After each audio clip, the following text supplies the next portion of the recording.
ஒரு சிங்கம் எப்போ எதுலயும் பெக்யூலியர் தான். ஒரு முறை சிங்கம் கரிச்சிச்சதுன்னா அந்த சவுண்ட்ல ஒரு 8 கிலோமீட்டருக்கு சும்மா அதிரும், எல்லா திசைகளும் அதிரும். அப்படிப்பட்ட அந்த சிங்கம் வேட்டைக்கு மட்டும்தான் வெளியில வரும், வேடிக்கை பார்க்கறதுக்கெல்லாம் வெளியில வராது. வேட்டையில கூட உயிரோடு இருக்கிற மிருகங்களை தான் வேட்டையாடும். அதுலயும் பெரும்பாலும் தன்னை விட பெரிய சைஸ் உள்ள மிருகங்களை தான் குறி வச்சு தாக்கும், ஜெயிக்கும். எவ்வளவு பசியில் இருந்தாலும் உயிர் இல்லாததை, கெட்டு போனதை தொட்டு கூட பார்க்காது. அப்படிப்பட்ட அந்த சிங்கம் அவ்வளவு ஈஸியா எதையும் தொடாது, தொட்டா விடாது. காட்டோட 4 பக்கமும் மார்க்கிங் மை டெரிட்டரின்னு தன்னுடைய பவுண்டரியை தானே வகுக்கும். அப்படிதான் அந்த காட்டையே தன்னோட கண்ட்ரோல்ல வச்சிருக்கும். சிங்கத்துக்கு கூட்டத்தோட இருக்கிறதுக்கும் தெரியும், தனியா இருக்கிறதுக்கும் தெரியும். அப்படியே தனியா வரணும்னு நினைச்சாலும் அஞ்சாம அலட்டிக்காம சும்மா கெத்தா தனியா வந்து அத்தனை பேருக்கும் தண்ணி காட்டும். எப்போ எதிலையும் தன்னோட தனித்தன்மையை இழக்கவே இழக்காது. Yes, a lion is always a lion.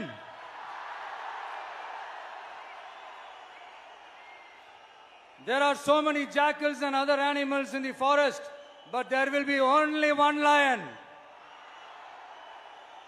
And even if it is single, it will be the king of jungle. It is not only a description but also a clear declaration. சிங்கத்தை பத்தி பேசிட்டு நம்ம சிங்க குட்டிகளையும் சிங்க பெண்களையும் பத்தி நம்ம பேசாம இருக்க முடியுமா? அவங்களை எப்படி நான் மறப்பேன்? அவங்க தான் என்னுடைய உயிராச்சே, என் நெஞ்சில் குடியிருக்கும்.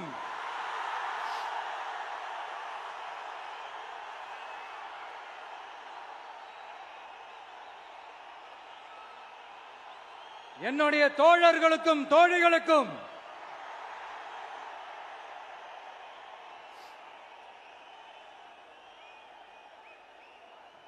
நேர்ல வர முடியாத சூழல்ல வீட்டில் இருந்துகிட்டே நம்மளோட இந்த மாநாட்டில் நேரலை வாயிலாக கலந்துகிட்டு இருக்கிற என்னுடைய அம்மாக்கள், அக்கா தங்கைகள், அண்ணன் தம்பிகள், நண்பர்கள் அனைவருக்கும் என்னோட உயிர் வணக்கம்.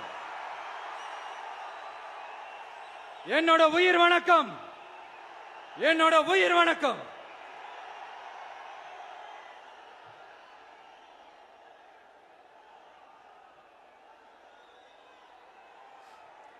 வீரம் விளையும் மாமதுரை மண்ணை வணங்குகிறேன். இந்த மதுரைனாலே உடனே ஞாபகத்துக்கு வரது சீறி பாஞ்சி துள்ளி குதிக்கிற யாருக்கும் அடங்காத காளைகள் விளையாடுற அலங்காநல்லூர் ஜல்லிக்கட்டு தான். நம்ம வைகை ஆறுதான் அழகர் ஆத்துல இறங்குற வைபவம். மதுரை மீனாட்சி அம்மன் இந்த மண்ணோட உண்மையான குணம், உணர்வு பூர்வமான மண் இது. அது மட்டும் இல்ல, இந்த மண்ணில் வாழ்ற மக்களும் அப்படித்தான் உணர்வு பூர்வமான ஆளுங்க. நான் இந்த மண்ணில் கால் எடுத்து வச்ச உடனே ஒரே ஒருத்தரை பத்தி தான் மனசுக்குள்ள ஓடிக்கிட்டே இருந்தது. அவர் யாருன்னு உங்களுக்கும் தெரிஞ்சிருக்கும். சினிமானாலும் சரி, அரசியல்னாலும் சரி, நமக்கு ரொம்ப ரொம்ப பிடிச்சது புரட்சி தலைவர் எம்ஜிஆர் அவர்கள் தான். அவரோட பழகிறதுக்கு எனக்கு வாய்ப்பு கிடைக்கல. ஆனா அவரை மாதிரியே குணம் கொண்ட என்னுடைய அண்ணன் புரட்சி கலைஞர் கேப்டன் விஜயகாந்த் அவர்களோட பழகிறதுக்கு எனக்கு நிறையவே வாய்ப்பு கிடைச்சது. அவரும் இந்த மதுரை மண்ணை சேர்ந்தவர் தானே, அவரை மறக்க முடியுமா? தமிழ்நாட்டு மக்கள் உணர்வுபூர்வமா உண்மையா நம்ம பக்கத்திலே நிக்கிறவங்க, அதுக்கு ஒரு மிகப்பெரிய அடையாளம் தான் இந்த மதுரை மண். நம்ம தமிழக வெற்றி கழகம் கையில் எடுத்திருக்கிற அரசியலும் அப்படித்தான். உண்மையான அரசியல், உணர்வு பூர்வமான அரசியல், நல்ல அரசியல், நல்லவங்களுக்கான அரசியல், நாட்டு மக்களுக்கான அரசியல், நல்லது மட்டுமே செய்கிற அரசியல்.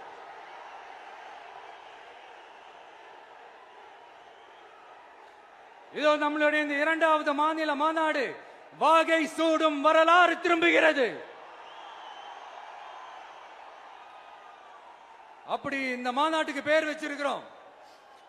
1967லயும் 1977லயும் நம்ம தமிழக அரசியல் ஒரு மிகப்பெரிய ஆட்சி அதிகார மாற்றங்கள் ஒண்ணு நடந்துச்சு இல்லையா? அதே மாதிரிதான் அடுத்த வருஷம் 2026ல அப்படி ஒரு வரலாறு திரும்ப போகுதுன்னு உறுதியா சொல்றதுக்கான மாநாடு தான் நம்மளோட இந்த இரண்டாவது மாநில மாநாடு. விக்கிரவாண்டி விசாலையில் நம்மளுடைய ஃபர்ஸ்ட் மாநாடு நடத்தணும், வெற்றி கொள்கை திருவிழா. அதுக்கப்புறமே நீங்க பார்த்திருப்பீங்க தமிழக அரசியல் அந்த தட்ப வெப்பத்தையே மாத்தினுச்சு. நமக்கு எதிராக எத்தனை குரல்கள். ஆனா உங்களுக்கு தான் நம்மளை பத்தி நல்லா தெரியுமே, எந்த குரலையும் காதலையே போட்டுக்காம மக்களோட குரலை மட்டுமே கேட்டுக்கிட்டு நமக்கு எதிராக வர அத்தனை கூக்குரல்களையும் சின்னதா ஒரு சிரிப்போடவே கடந்து வந்திருக்கிறோம். அது இல்லாம நம்ம மாநாட்டில் ஒலிக்கிற இந்த குரல் இந்த ஒற்றை தமிழ் மகனோட குரல் மட்டுமல்ல, ஒட்டுமொத்த தமிழ்நாட்டு மக்களுடைய குரல். தமிழ்நாட்டில் இருக்கிற ஒவ்வொரு வீட்டில இருந்தும் ஒலிக்கிற குரல், ஒட்டுமொத்த உலகெங்கும் வாழும் ஒவ்வொரு தமிழ் வீட்டிலிருந்தும் எழும் குரல். இந்த சினிமா என்கிற மாபெரும் கலை ஆயுதத்தின் வாயிலாக சாதி, மதம், இனம், பாலினம், மொழி கடந்து இந்த நாட்டின் மூளை முடுக்கெங்கும் ரசிகர்களாக இருந்து தோழர்களாக நம்மோடு பயணிக்க துவங்கியுள்ள அனைவரோடும் இணைந்த ஒவ்வொரு மனிதருக்காகவும் ஒலிக்கிற உரிமை குரல். மாநில உரிமைக்காக, பெண் உரிமைக்காக, சமூக நீதிக்காக, சமநீதிக்காக, மதச்சார்பின்மைக்காக உண்மையா ஒலிக்கிற குரல். அதனால் இந்த குரலுக்கு எதிராக இன்னும் இன்னும் எத்தனை எத்தனை குரல்கள் வந்தாலும் ஓங்கி ஒலிக்குமே தவிர ஒரு நாளும் ஓயவே ஓயாது. Yes, it is an unstoppable voice, an unstoppable force.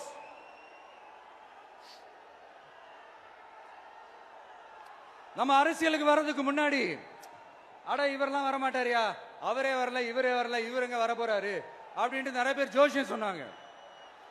அப்புறம் நம்ம கட்சியினுடைய பேர் அறிவிச்சதுக்கு அப்புறம் பேரு தானே அறிவிச்சிருக்கிறாரு, மக்கள் கிட்ட பேர் வாங்கணும்ல, அதெல்லாம் முடியாதுன்னாங்க. அப்புறம் ரொம்ப முக்கியமா மாநாடுலாம் எவ்வளவு பெரிய விஷயம், அதெல்லாம் இவர் ஒத்தால எப்படி பண்ண முடியும், சும்மா பக்கத்துல புசியானதை வச்சுக்கிட்டு மாநாடுல எப்படி நடத்தி காட்ட முடியும், அதெல்லாம் அவங்களால முடியாது. அப்புறம் மழை பெஞ்சு எல்லாத்தையும் எடுத்துரும். ஏன் என் கூட இருக்கிறவங்களே கூட தான் சொன்னாங்க. அதுக்கப்புறம் என்ன நடந்துச்சுன்னு உங்க எல்லாருக்குமே தெரியும். இப்ப புதுசா ஒண்ணு சொல்ல ஆரம்பிச்சிருக்கிறாங்க. அது என்னடானா, ஆட்சியை பிடிக்கிறதெல்லாம் அவ்வளவு ஈஸி இல்லை இல்லையா. இப்ப அதெல்லாம் விட்டாங்க, இப்ப இங்க வந்துட்டாங்க. இவர் நேரா ஷூட்டிங்ல இருந்து வருவாராம், வந்து ஆட்சியை பிடிப்பாராம். அது எப்படி இவராலே முடியும், அவராலேயே முடியல, இவராலேயே முடியல, அவருக்கு அத்தனை வருஷம் ஆச்சு, இவராலே எப்படி முடியும் ஒரு பக்கம். இன்னொரு பக்கம் கூட்டம்லாம் ஓகே தான், அது எப்படி ஓட்டா மாறும் அப்படின்றது இன்னொரு பக்கம். இப்படி கதை, திரைக்கதை, வசனம், இயக்கம், பாடல்கள்,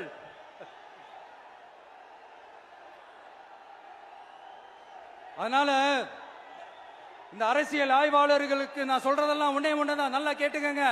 இந்த விஜய் ஏதோ இந்த பல லட்சம் பேர் கூடுற கூட்டத்துல மட்டுமே இருக்கிறாரு அப்படின்னு மட்டும் தப்பு கணக்கு போட்டாதீங்க. ஏன்னா நம்மளுடைய இந்த கூட்டம் வெறும் ஓட்டா மட்டும் இல்லைங்க, வரப்போற தேர்தலில் மக்கள் விரோத ஆட்சியாளர்களுக்கு நாம வைக்க போற வேட்டா, நம்மளை கோட்டைக்கு அனுப்ப போற ரூட்டா இருக்க போதுன்னு சீக்கிரமாவே தெரிஞ்சுப்பீங்க. ஏன்னா கோடிக்கணக்கானவங்களோட ஹார்ட்லயும் வீட்லயும் ஏற்கனவே ஆல்ரெடி உயிரா, உணர்வா, உறவா இருக்கிறோம். நம்மளுடைய கனெக்ட் எல்லாம் வெறும் மக்களோட மட்டும்தான். நாம யாருன்னு அவங்களுக்கு தெரியும், அவங்க யாருன்னு நமக்கு தெரியும். நாமளும் நம்ம மக்களும் எப்படி இருக்கிறோம்னு எதிரிகளுக்கு நல்லாவே தெரியும். இருந்தாலும் இந்த விஜய் எதுக்குப்பா வந்திருக்கிறாரு, இவர் என்ன புதுசா என்ன திட்டம்லாம் சொல்லிட்டாரு அப்படின்னு வேற நிறைய கேள்விகள். இந்த சொல்றேன் தெரிஞ்சுக்கங்க. பெண் குழந்தைகள், பெண்கள் மற்றும் வயசானவங்களோட பாதுகாப்புல தான் நம்ம பிரையாரிட்டியே. அடுத்து இளைஞர்கள், உழவர்கள், உழைப்பாளர்கள், நெசவாளர்கள், மீனவர்கள், ஆதரவற்ற முதியோர்கள், மாற்றுத்திறனாளிகள், மூன்றாம் பால் இனத்தவர்கள்னு இன்னும் யாருக்கெல்லாம் கவர்மெண்டோட ஒரு ஸ்பெஷல் அட்டென்ஷன் தேவையோ அவங்க எல்லாருக்குமான ஒரு கவர்மெண்ட் அமைக்கிறது தான் நம்ம இலக்கே. நான் ஏற்கனவே சொன்னது தான் இங்க நான் திரும்பவும் சொல்றேன். நம்மளுடைய இந்த தமிழக வெற்றி கழகம் ஏதோ அரசியல் ஆதாயத்துக்காக தொடங்கப்பட்ட கட்சியெல்லாம் கிடையாதுங்க. கொள்கை கோட்பாடுகளோடு தந்தை பெரியார், பெருந்தலைவர் காமராஜர், அண்ணல் அம்பேத்கர், வீரமங்க வேலு நாச்சியார், மக்கள் சேவகர் அஞ்சலை அம்மாள், நம்மளுடைய 5 கொள்கை தலைவர்களோட வழிகாட்டுதல்களோடு தொடங்கப்பட்ட கட்சி. நம்ம ஸ்டாண்ட்ல நாம எப்பவுமே ஸ்ட்ராங்கா தாங்க இருக்கிறோம். அதுல எந்த மாற்றத்துக்கோ எந்த சமரசத்துக்கோ துளி கூட இடமில்லை. நம்மளுடைய ஒரே கொள்கை எதிரி பாஜக தான். நம்மளுடைய ஒரே அரசியல் எதிரி திமுக தான். எப்படி? நம்மளுடைய ஒரே கொள்கை எதிரி, நம்மளுடைய ஒரே அரசியல் எதிரி ஏதோ அண்டர் கிரவுண்ட் ஆதாயத்துக்காக டீல் போட்டுக்கிட்டு டீல் பேசிக்கிட்டு இந்த அலையன்ஸ் வச்சுக்கிட்டு இந்த ஊரை ஏமாத்துற கட்சி எல்லாம் நம்ம டிவிக்கே கிடையாதுங்க. யாருக்காகவும் எதுக்காகவும் எந்த பயமும் கிடையாது. மாபெரும் பெண்கள் சக்தி நம்மளோட இருக்கிறாங்க, மாபெரும் இளைஞர்கள் சக்தி நம்மளோட இருக்கிறாங்க, ஒட்டுமொத்த தமிழ்நாட்டு மக்களுடைய சக்தி நம்மளோட நிக்கிறாங்க. அப்படி இருக்கும்போது இந்தியாவில் இருக்கிற எல்லா ஸ்டேட்லயும் வாழ்ற நம்ம தமிழ் நெஞ்சங்கள் மட்டும் இல்ல, உலகம் பூரா 100க்கும் மேலான நாடுகள்ல வாழ்ற நம்ம தாய் தமிழ் உறவுகள் எல்லாருமே என்ன விஜய் தளபதி விஜய் இல்லனா விஜய் தளபதி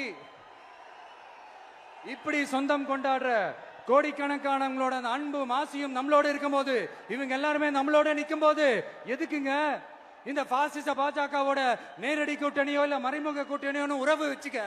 நாம என்ன உலகமாக ஊழல் கட்சி என்ன?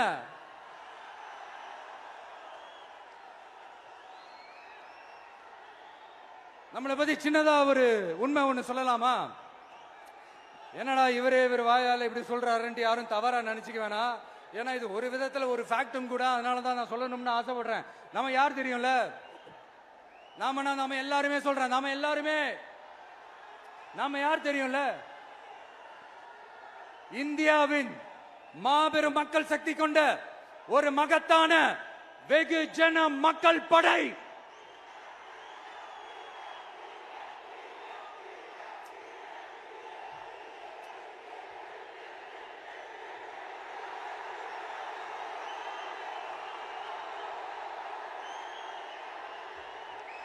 அதனால நம்ம தலைமையில நாம் அமைக்க போற இந்த உண்மையான மக்களாட்சிக்கான அச்சாரமாக மாபெரும் மக்கள் சக்தியை அணி அணியாக நம்மளோட திரண்டு நிக்கிறப்போ இந்த அடிமை கூட்டணியில சேர வேண்டிய அவசியம் நமக்கு இருக்குங்க.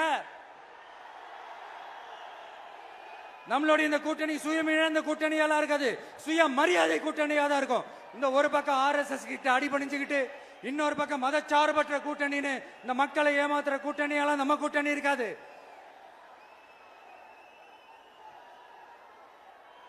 நான் இப்பவும் சொல்றேன், நம்மளை நம்பி வர்றவங்களுக்கு ஆட்சியிலும் அதிகாரத்திலும் உறுதியாக பங்களிப்பு செய்யப்படும். உடனே இந்த கேள்விகள்லாம் வரும். அப்ப யாரு கூட்டணி, யாரு வரா, யாரு போறா, இந்த கேள்விகள்லாம் வரும். இந்த கேள்விகளுக்கெல்லாம் ஒரே ஒரு பதில் தான், சஸ்பென்ஸ்ல சஞ்சாரம் செய்யுங்க. ஆனா ஒண்ணு, 2026ல 2 பேருக்கு நடுவுல தான் போட்டியே. ஒன்னு TVK, இன்னொன்னு DMK. இந்த போட்டி எப்படி இருக்க போதுன்னா, இந்த அலையன்ஸை வச்சு எப்படியாவது நம்ம தப்பிச்சிடலாம். என்ன இந்த பழைய இந்த மேத்தமேட்டிக்ஸ் அரித்மேட்டிக்ஸ் இதெல்லாம் வச்சு எப்படியாவது நம்ம தப்பிச்சிடலாம் அப்படின்னு நினைக்கிறவங்களோட அந்த கனவு ஒரு நாளும் மெய்ப்படாது.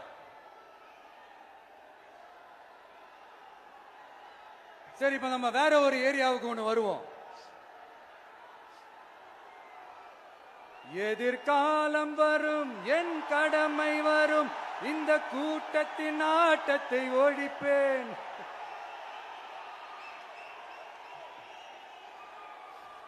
மக்கள் அரசியல் என்ற அந்த சவுக்க கையில் எடுக்கலாமா? யாருக்கு எதிரான தானே கேக்குறீங்க? வேற யாரு? மறைமுக உறவுக்காரர்களான பாசிச பாஜகவும் பாய்சன் திமுகவும் தான். மாண்புமிகு பிரதமர் நரேந்திர மோடிஜி அவர்களே 3வது முறையா ஒன்றியத்தோட ஆட்சி அதிகாரத்தை நீங்க தானே கையில் வச்சிருக்கிறீங்க. இல்ல நாங்க தெரியாம தான் கேட்கிறோம். நீங்க ஆட்சிக்கு வந்தது ஒட்டுமொத்த மக்களுக்கும் நல்லது செய்யவா, இல்ல நம்மளுடைய இந்த இஸ்லாமிய நண்பர்களுக்கும் இஸ்லாமிய தோழர்களுக்கும் எதிராக சதி செய்யவா? மக்களுக்கு உங்ககிட்ட கேட்கறதுக்குன்னு ஏராளமான கேள்விகள் இருக்குது. அதனால அவங்க சார்பா அவங்கள ஒருத்தனா அவங்களோட ஒரு உண்மையான ஒரு பிரதிநிதியா உங்ககிட்ட சில கேள்விகள் கேட்கணும். மிஸ்டர் பிரைம் மினிஸ்டர் அவர்களே, நம்ம தமிழ்நாட்டு மீனவர்கள் கிட்டத்தட்ட ஒரு 800 பேருக்கு மேல இலங்கை கடற்படையால தாக்கி அழிக்கப்பட்டிருக்கிறாங்க. அதை கண்டிக்கிறதுக்காக உங்களை பெருசா எதுவும் செய்ய சொல்லல, சின்னதா ஒண்ணே ஒண்ணு மட்டும் செஞ்சு கொடுங்க. இனிமேலாச்சும் எங்களுடைய மீனவர்கள் பாதுகாப்பா இருக்கிறதுக்காக இந்த கச்சத்தீவை இலங்கை கிட்ட இருந்து மீட்டு கொடுத்துருங்க, அது போதும். உங்களுடைய இந்த முரட்டு பிடிவாதத்தால நீங்க நடத்துற இந்த நீட்டு தேர்வு, அதனால இங்க என்னென்ன நடக்குதுன்னு சொல்றதுக்கே மனசு வலிக்குது. அதனால அந்த நீட்டு தேர்வு தேவையில்லைன்னு அறிவிச்சிருங்க, அது போதும். செய்வீர்களா திரு நரேந்திரபாய் தாமோதர் மோடிஜி அவர்களே? எங்களுக்கு என்னென்ன தேவையோ என்னென்ன நல்லதோ அதெல்லாம் செய்ய மாட்டேங்கிறீங்க. ஆனா ஆட்சி அதிகாரத்தை மட்டும் கையில வச்சுக்கிட்டு மக்களை ஏமாத்த நேரடியாக ஒரு பாசிச பாஜக அடிமை கூட்டணி ஒண்ணு.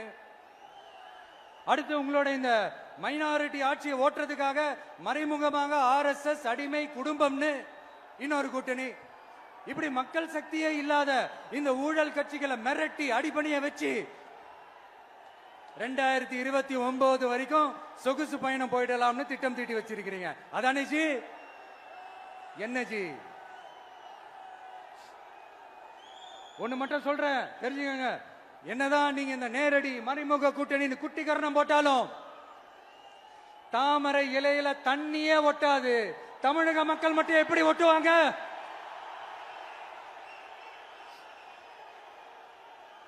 இங்க ஒரு MP சீட்டு கூட தரலன்றதுக்காக தமிழ்நாட்டுக்கும் தமிழ்நாட்டு மக்களுக்கும் எதுவுமே செய்யாம ஓரவஞ்சனை செய்யுது இந்த ஒன்றிய பாஜக அரசு. சங்கம் வச்சு தமிழ் வளர்த்த மண் இந்த மதுரை மண். அதனால இங்க அந்த கீழடியில கிடைச்ச ஆதாரங்களை எல்லாம் மறைச்சிட்டு எங்க நாகரிகத்தையும் எங்க வரலாறையும் அழிக்கிறதுக்காக உள்ளடி வேலை செய்யலாம்னு நினைக்கிறீங்க. தமிழ்நாட்டை தொட்ட என்ன நடக்கும் நீங்க பல உதாரணங்கள் இருக்குது. அதனால இதையெல்லாம் மறைச்சிட்டு எங்க மக்களை ஏமாத்திடலாம்னு மட்டும் நினைக்காதீங்க. மத நல்லிணக்கத்திற்கு பெயர் பெற்ற இந்த மதுரை மண்ணிலிருந்து சொல்றேன், உங்க எண்ணம் எல்லாம் ஒரு நாளும் ஈடேறாது.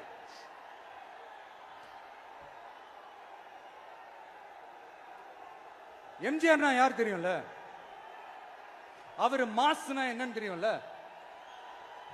அவர் உயிரோடு இருக்கிற வரைக்கும் அந்த CM சீட்டை பத்தி ஒருத்தராலையும் நினைச்சு கூட பார்க்க முடியல, கனவு கூட காண முடியல. எப்படியாவது அந்த CM சீட்டை என்கிட்ட கொடுத்துருங்க, என் நண்பர் எம்ஜிஆர் திரும்ப வந்ததுக்கு அப்புறம் நான் திருப்பி கொடுத்துறேன்னு தன்னோட எதிரியை கூட மக்கள் கிட்ட கெஞ்ச வச்சவர் எம்ஜிஆர். எப்படி கெஞ்ச வச்சவர்? அதனால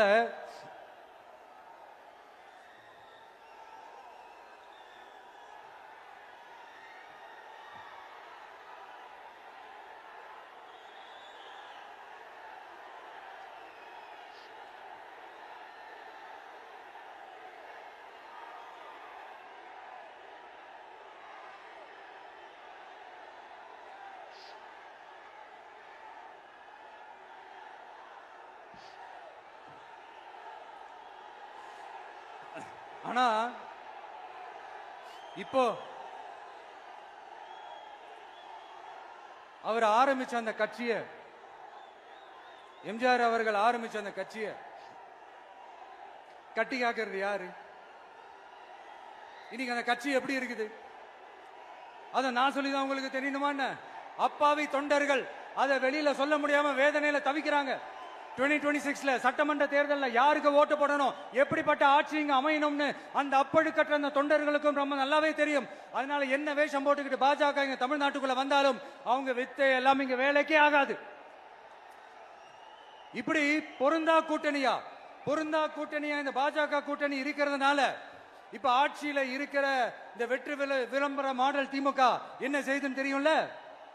பாஜகவோட உள்ளுக்குள்ள ஒரு உறவை ஒண்ணு வச்சுக்கிட்டு வெளியில எதிர்க்கிற மாதிரி ஒரு டிராமா ஒண்ணு பண்ணிக்கிட்டு, எதிர்கட்சியா இருந்தா போங்க மோடின்னு பலூன் விடுறது, ஆளுங்கட்சியா இருந்தா வாங்க மோடின்னு கொடை பிடிச்சுக்கிட்டு கும்பிடு போடுறது.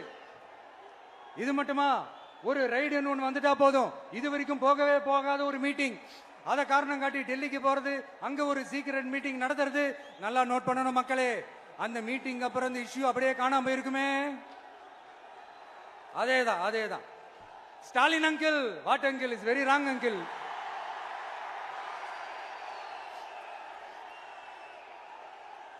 இப்படி தமிழ்நாட்டில் இப்ப நடக்கிற இந்த ஆட்சியினுடைய லட்சணத்தை பார்த்துக்கிட்டு நாம எப்படி சும்மா இருக்க முடியும்? ஒரு தவறு செய்தால், அதை தெரிந்து செய்தால், அவர் கபட நாடக மு.க. ஸ்டாலின் அங்கிளாகவே இருந்தாலும், அங்கிள் அங்கிள் உங்களுக்கு மனசாட்சின்னு ஒண்ணு இருந்துச்சுன்னா நாங்க கேட்கிற கேள்விகளுக்கு மட்டும் கொஞ்சம் பதில் சொல்லுங்க அங்கிள். நீங்க நடத்துற இந்த ஆட்சியில நேர்மை இருக்கா, நியாயம் இருக்கா, ஊழல் இல்லாம இருக்கா, சட்டம் ஒழுங்கு சரியா இருக்கா, பெண்களுக்கு பாதுகாப்பு இருக்கா, பொதுமக்களுக்கு பாதுகாப்பு இருக்கா, இயற்கை வளங்களுக்கு பாதுகாப்பு இருக்கா? சொல்லுங்க மை டியர் அங்கிள், சொல்லுங்க. டாஸ்மாக்ல மட்டுமே இது வரைக்கும் 1000 கோடிக்கு மேல ஊழல்னு சொல்றாங்க. அதுல மட்டுமா தப்பு நடக்குது? வேற எதுல தான் நடக்கல? உலகத்திலே மிஸ்டர் கிளீன் ரெக்கார்ட்ஸ் எல்லாம் உங்களுக்கும் உங்க கூட இருக்கிறவங்களுக்கும் மட்டும்தான் அங்கிள் கொடுக்கணும். இத பார்த்து வாயே இல்லாத ஊரு கூட வயிறு வலிக்கு சிரிக்குது. பெண்களுக்கு 1000 ரூபாய் கொடுத்துட்டீங்கன்னா போதுமா அங்கிள்? அப்படியே அது மூடி மறைச்சிடலான்னு பாக்குறீங்களா? படிக்கிற இடத்துல, வேலைக்கு போற இடத்துல, வெளியில போற இடத்துலன்னு அவங்களுக்கு பாதுகாப்பே இல்லைன்னு ஒட்டுமொத்த பெண்களும் கதறாங்க. அந்த கதறல் சத்தம் ஏதாவது உங்க காதுல கேக்குதா அங்கிள்?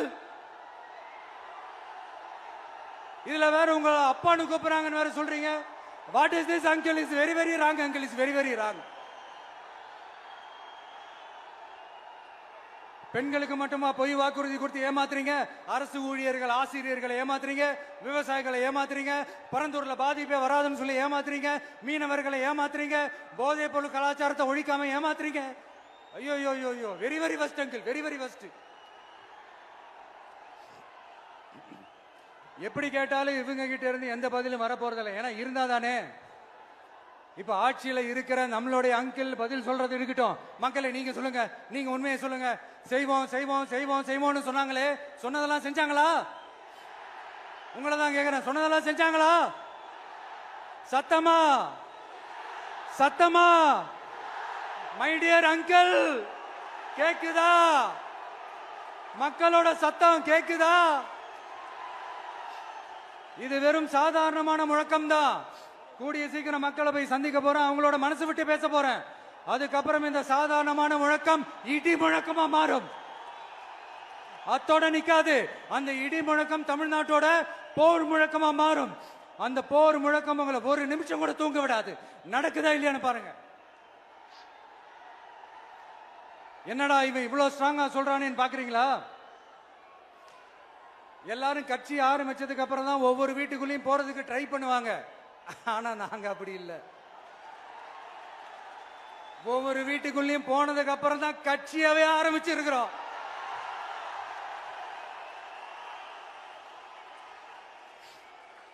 அதனால ஒட்டுமொத்தமா எல்லாருமா சேர்ந்து இந்த திமுக ஆட்சிய, கபட நாடக திமுக ஆட்சிய 2026 தேர்தலில் வீட்டுக்கு அனுப்புறோம்.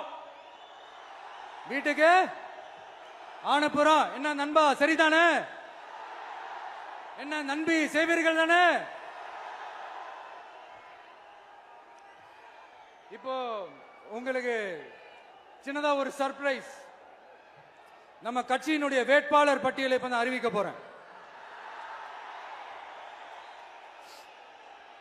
மதுரை கிழக்கு வேட்பாளர்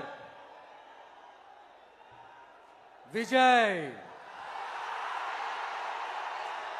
இன்னும் முடிக்கல, ஒரு நிமிஷம், இன்னும் முடிக்கல. மதுரை மேற்கு வேட்பாளர் விஜய். மதுரை மத்தி வேட்பாளர் விஜய்.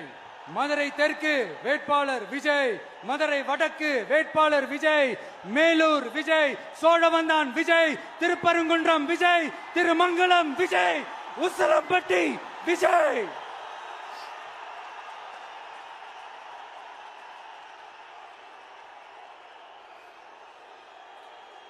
என்னடா எல்லா தொகுதியிலையும் ஒரே வேட்பாளர்னு பாக்குறீங்களா? 234 தொகுதியிலையும் இந்த விஜய் தான், அதாவது உங்க விஜய் தான் உங்க சின்னம். இன்னும் சிம்பிளா சொல்லணும்னா உங்க வீட்டில் இருக்கிற ஒருத்தர் தான் வேட்பாளரா நிக்க போறாங்க. அந்த வேட்பாளரும் நானும் வேறு வேறு இல்லை. நீங்க அவருக்கு ஓட்டு போட்டீங்கன்னா எனக்கு ஓட்டு போட்ட மாதிரி, இந்த முகத்துக்காக நீங்க ஓட்டு போட்டீங்கன்னா உங்க வீட்டில் இருக்கிற உங்களுடைய வேட்பாளர் ஜெயிச்ச மாதிரி. என்னடா இவர் ஏதோ ஓவரா சொல்றாருன்னு நினைக்க வேணாம். பிராக்டிக்கலா அப்படிதான் இருக்கும், அப்படிதான் இருக்கணும். நீங்களும் அப்படிதான் நினைப்பீங்கன்னு நான் நம்புறேன். ஏன்னா இது நம்மளை விட நம்ம எதிரிங்களுக்கு இன்னும் நல்லாவே தெரியும். அதனால எல்லாம் இந்த அதிகார பலம் எல்லாத்தையும் தூக்கிட்டு வந்துருவாங்க. வரட்டும், பாத்துக்கலாம். TVK will take it, TVK will meet it, TVK will compete with it and TVK will conquer it, TVK will conquer it.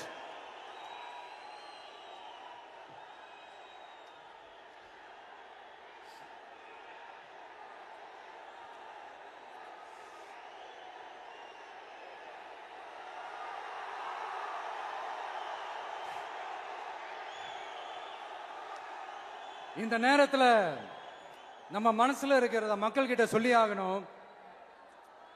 Thoothukudi ஸ்னோலினோட அம்மா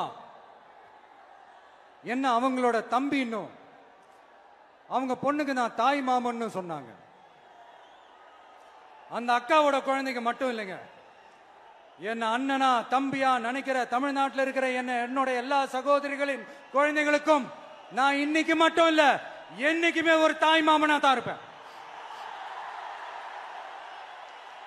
நீங்க எல்லாரும் என்னுடைய ரத்த உறவு, கூட பிறந்த பொறுப்பு. என் வீட்டு ரேஷன் கார்டுல வேணா உங்க பேர் இல்லாம இருக்கலாம், உங்க வீட்டு ரேஷன் கார்டுல வேணா என் பேர் இல்லாம இருக்கலாம். ஆனா நாம் எல்லாரும் ஒண்ணுதான், உறவுதான். நமக்கு இடையே எந்த அரசியலும் உள்ள நுழையவே முடியாது. என்கிட்ட இருந்து உங்களையும் உங்ககிட்ட இருந்து என்னையும் எந்த சக்தியாலும் பிரிக்கவே முடியாது. அப்புறம் நான் ஒன்னும் இந்த மார்க்கெட் போனதுக்கு அப்புறம், ரிட்டையர் ஆனதுக்கு அப்புறம் அடைக்கலம் தேடி அரசியலுக்கு வரல. படைக்கலனோட வந்திருக்கிறோம். பவர்ஃபுல் போர்ஸோட, மாபெரும் படை வரிசையோட, எல்லாத்துக்கும் தயாராகி தான் வந்திருக்கிறோம். இவ்வளவு தயாரா நாம அரசியலுக்கு வர்றதுக்கு ரொம்ப ரொம்ப முக்கிய காரணம் ஒண்ணு இருக்கு. அது என்ன தெரியுமா? நன்றி கடன், நன்றி கடன், நன்றி கடன். கிட்டத்தட்ட ஒரு 30 வருஷமா, 30 வருஷத்துக்கு மேல நீங்க தான், நம்ம மக்கள் தான் என் கூட நிக்கிறீங்க, எனக்காக நிக்கிறீங்க, என்னை தாங்கி பிடிக்கிறீங்க, மனசுல ஏந்தி பிடிக்கிறீங்க, தாய் அன்போட மடியில ஏந்திக்கிறீங்க. உண்மையை சொல்லணும்னா வேற யாரை விடவும் எனக்கு இந்த அன்பையும் ஆதரவையும் கொடுத்திருக்கிறீங்க. என் மேல உயிரையே வச்சிருக்கிறீங்க. என்ன உங்க வீட்டுல ஒருத்தனாவே ஆக்கிட்டீங்க. நீங்க எனக்கு கடவுள் கொடுத்த வரம்.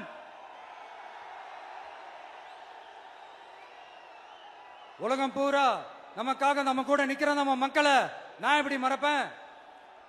நான் என் லைஃப்ல ரொம்ப உயிரா நினைக்கிறதே பெண்களை, குழந்தைங்களை, இளைஞர்களை, உழைக்கிற மக்களை தான். இவங்க தான் நம்மளோட வகைரா. இத பார்த்துதான் நம்மளோட எதிரிகளுக்கு பத்தி எரியுது. அதுக்காக நாம என்ன செய்ய முடியும்? அதனால நம்ம உறவுகளை, சொந்தத்தை, வகைராவை யாருக்காகவும் எதுக்காகவும் விட்டு கொடுக்க முடியாது இல்லையா? Here at this moment among this August gathering, I want to open my heart and say I enjoy people, I respect people, I worship people.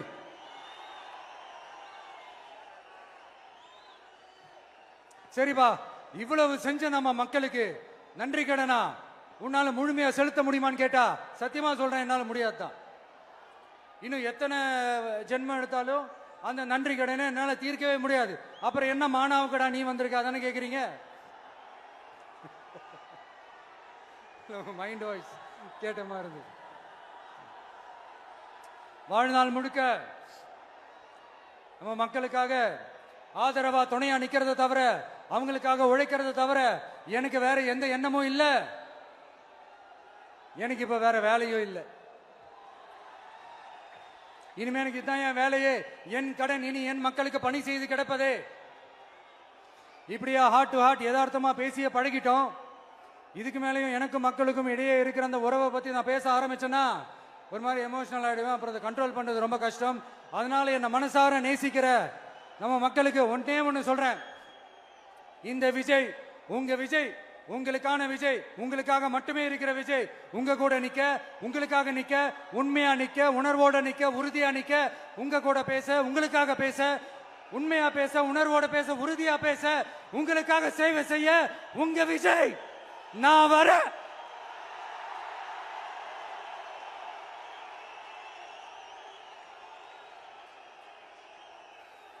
சொல்லல முக்கியம், செயல் செயல் செயல் தான் முக்கியம். செய்கை தான் சும்மா சிறப்பா இருக்கணும். நான் ஆட்சிக்கு வந்தேன்னா சும்மா அது செய்வேன், இது செய்வேன், நல்லது செய்வேன், உருட்டுவேன், புரட்டுவேன், அதெல்லாம் கிடையாது. செய்யறதுக்கு நல்லது செய்யறதுக்கு நல்லது செய்யறதுக்கு மட்டும்தான் இந்த விஜய். அப்புறம் ஒரு அரசியல் தலைவன் அவன் சினிமாக்காரனா, நல்லவனா, கெட்டவனா, இதெல்லாம் தாண்டி அவன் உண்மையானவனா, அதுதான் ரொம்ப ரொம்ப முக்கியம். இது சம்பந்தமா ஒரு குட்டி கதை ஒன்று சொல்றேன். ஒரு நாட்டில் ஒரு ராஜா தனக்கு பக்கபலமா இருக்கிறதுக்காக, கூட துணையா இருக்கிறதுக்காக ஒரு தளபதியை தேடுறாரு. சரியான தகுதிகளோட ஒரு 10 பேர் செலக்ட் ஆகுறாங்க. ஆனா அதுல ஒருத்தர் மட்டும் தான் செலக்ட் பண்ணணும். அதனால அந்த ராஜா என்ன பண்றாருன்னா ஒரு டெஸ்ட் வைக்கிறாரு. அந்த 10 பேர் கையிலையும் விதை நெல்லை கொடுத்து இதை நல்லா வளர்த்து கொண்டு வாங்க, ஒரு 3 மாசம் கழிச்சு வாங்கன்னு சொல்லி அனுப்பி வச்சிடுறாரு. 3 மாசம் கழிச்சு வரும்போது அதுல ஒருத்தர் ஆளு உயரத்துக்கு வளர்த்திருந்தாரு, ஒருத்தர் தோல் உயரத்துக்கு வளர்த்திருந்தாரு. அதுல ஒரு 9 பேரும் நல்லா வளர்த்து கொண்டு வந்திருந்தாங்க. ஒருத்தர் மட்டும் வெறும் தொட்டியோடவே வந்தாரு. என்னன்னு கேட்டதுக்கு, நானும் தண்ணி ஊத்தி ஊத்தி பாக்குறேன், உரம் வச்சு வச்சு பாக்குறேன், வளரவே மாட்டேங்குது ராஜா, என்ன பண்றதுன்னு தெரியலன்னு சொன்னதுக்கு ராஜா அவரை கட்டி அணைச்சிக்கிட்டு, இனிமே நீதான் என்னுடைய தளபதி, எல்லா அதிகாரமும் உனக்கு தான் சொன்னாரு. ஏன்னா அந்த 10 பேர் கையிலையும் ராஜா கொடுத்தது அவித்த விதை நெல், அது முளைக்கவே முளைக்காது. அந்த 9 திருட்டு பயலும் என்ன பண்ணிருக்காங்கன்னா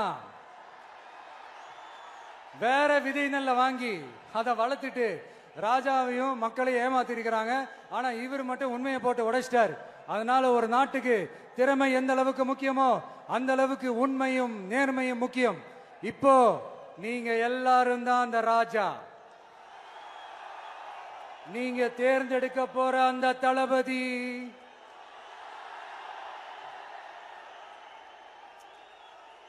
சும்மா சினிமாக்காரன் சினிமாக்காரன் சினிமாக்காரன். அம்பேத்கர் அவர்களை தோக்கடிச்சது சினிமாக்காரன் இல்ல, அரசியல்வாதி. காமராஜர் அவர்களை தோக்கடிச்சது இங்க விருதுநகர் பகுதியில் தோக்கடிச்சது சினிமாக்காரன் இல்ல, இன்னொரு அரசியல்வாதி. இன்னைக்கும் நம்ம கூட வாழ்ந்துட்டு இருக்கிற நல்ல கண்ணு ஐயாவை தோக்கடிச்சது சினிமாக்காரன் இல்ல, அரசியல்வாதி. இப்படிப்பட்ட நல்ல நல்ல தலைவர்களை எதிர்த்து நின்று தோக்கடிக்கணும்னு அந்த எண்ணத்தை உருவாக்குனது சினிமாக்காரன் இல்ல, அரசியல்வாதி. அதனால எல்லா அரசியல்வாதியும் அறிவாளியும் கிடையாது, எல்லா சினிமாக்காரனும் முட்டாளும் கிடையாது. கான்பிடண்டா இருங்க, நல்லதே நடக்கும், வெற்றி நிச்சயம். மீண்டும் சந்திக்கும் வரை நன்றி, வணக்கம்.